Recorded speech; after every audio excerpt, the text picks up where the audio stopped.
Kristol Hicks, and I was in a toxic relationship on and off for 5 years. It's been years since I've even discussed this relationship because I'm so healed. And I felt like there's no need to discuss it anymore. I'm over it. But someone needs to hear this story. Toxic relationships aren't always physically violent. Emotional trauma sometimes can be just as bad. And that was what was going on in the relationship that I was in for on and off for 5.5 years. I met this person in 2010 during my first play production. I was on a high. I was getting my self-confidence. I was seeing my talents come to fruition, and I met him, and he was what I had always prayed for. He was handsome, educated. He was single. Because for women in their early 40s, which is when I met him, finding a single man is almost impossible. So when I met him, I was just like, wow. He had a beautiful home. He was kind of a loner like me, and he just seemed like the perfect fit for me. And so our relationship, it soared immediately. But immediately red flags were there. I remember our second date. We were just getting to know each other, and he just sounded really angry. He was talking about the fraternity he was a part of, and he just started talking about committing violent acts on some of the his fraternity brothers, and I'm just like, okay. And it's like ding ding ding ding ding ding, but all I can have, it's like you have the angel and the devil, and the angel is like, okay, watch this, Kristol, this is not good, this is who he is. And that devil's like, but his calves, oh my God, you love calves and they are so nice. He has this football shape. This is what you love. So guess what? I paid attention to the devil. So we just hit it off, and he just took me off on a ride. And within, I'd say 3 months, we had said I love yous, and it just took off from there. He met my family, met my kids, and he just seemed so great. So prior to meeting him, my biggest fear has always been being cheated on. And I watched so many women go through that trauma of finding out and being cheated on, and I used to always think, that's not going to be me. I will never stay with anybody who cheats on me. He cheated on me with I don't even know how many. I don't even know how many. I lost count. So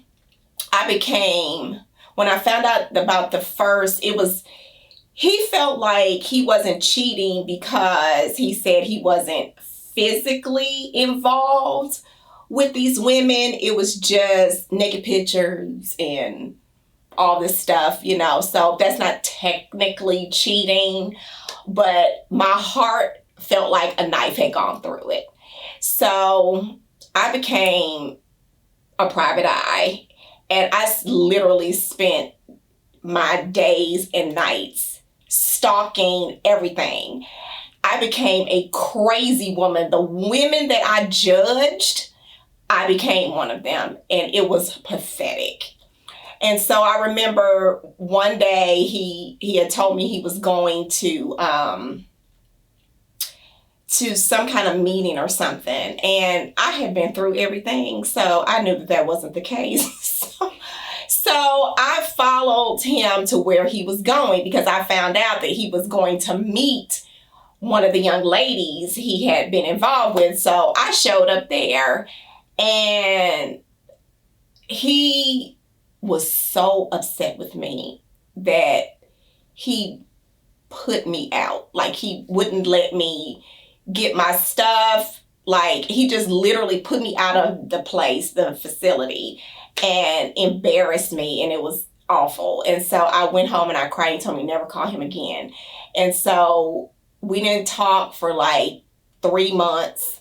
And every day I was in my closet, like, I mean, about to die. Like, just, I had never felt like, it was just something had taken over me.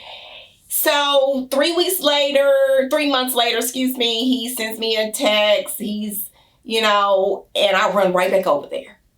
And that was our relationship on and off. That happened literally for 5 years. It was me finding out he's cheating, him getting upset with me, spinning it around like it was me. And then I would go cry in the closet at home, and then he'd text, and I'd run back over there. And it was just back and forth, back and forth. My self-esteem, I would look like, I started comparing myself to these women, and they were all like super duper muscular, because he loved to work out and stuff. And I wasn't, their bodies to me were much better than mine. And so I started working out. I started starving myself. And I just kept thinking, okay, well, if I can get that body type, then he'll love me. And it never happened. 5 years, it never happened. He just continued the same thing. And so the last straw was actually my son texted me one day, and he said, Mom, you deserve like so much better. Like, you are so beautiful, and you deserve way more than he's willing to give you, and he's not going to stop cheating. So you need to get out of it. And I got out. Wow. All from my son. So thank you. But I wanted to tell my story because it's never about you. When they're the serial cheating, that is never about you. I know cheating is a gray area sometimes, but when they constantly womanize and cheat, it's never about you. That is their issue. And you have to love yourself enough to let it go, because it's not going to change. So during that relationship, I developed really bad panic attacks and anxiety attacks. And I remember being at lunch one day with some colleagues, and the room just started spinning. It was spinning around, and something was like, you're going to die. You're going to die in this. You're going to be miserable with him, and you're going to die. He's going to kill you. And I passed out in the restaurant, and they had to call the ambulance to come and get me. And when I went, I was just like, God, I don't know how to get out of this, And it started taking a toll on me physically. Like, I could barely flat iron my hair, like, because I had so much built up anxiety and tension and fear and resentment, unspoken resentment, because you can never say how you feel, So I just kept it all bottled in, and I didn't really have anybody to talk to, because I got exactly what I deserved, because I judged women who came to me in those situations, and then when it was me, I was judged as well. So I had no one to talk to about this stuff. So God was all I had. And I just literally saw him just day by day, a little bit just left. As I meditated, as I prayed, he just flushed him out of my system.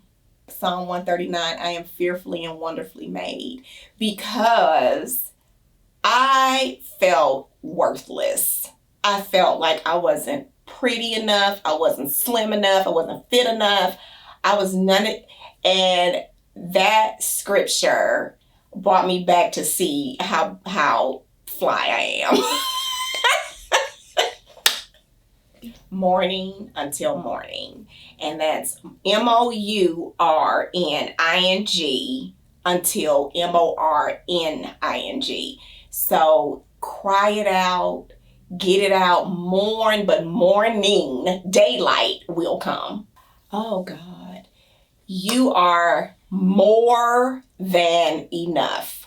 More than enough. You are here on this earth for a reason. It is not to be cheated on, tortured, tormented, made to feel like you're nothing. That is not God's will for your life.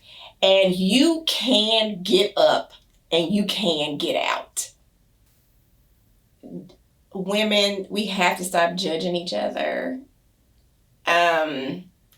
Just because you're not going through that particular thing at that particular time, when you see your sister in weakness and just going through something with someone who's hurting her repeatedly, and she doesn't have the courage to leave, don't stomp on her, Pray for her, encourage her, remind her of who she really is.